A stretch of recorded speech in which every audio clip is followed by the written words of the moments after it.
According to the advisor to the head of the presidential administration, the Russian leadership has started a war it cannot win. Now it wants to convince Russians that Russia is losing because the entire world is at war with it.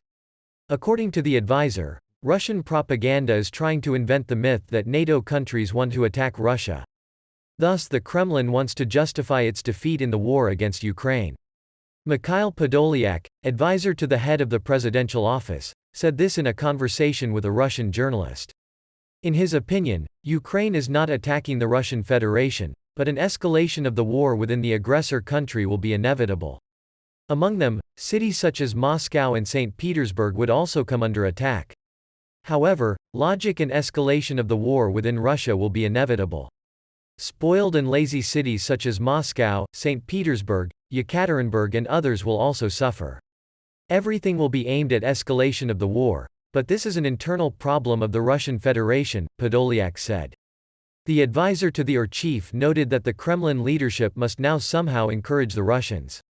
That is why propaganda is trying to invent a myth about some kind of holy war, and that Russia might be attacked by NATO. I tell a totally childish story on live TV, and part of the public still believes it. I think it will draw attention to the stupidity of the political elite, Podolyak said. In his view, the Russian leadership has started a war it cannot win. Now it wants to convince the Russians that Russia is losing because the whole world is at war against it.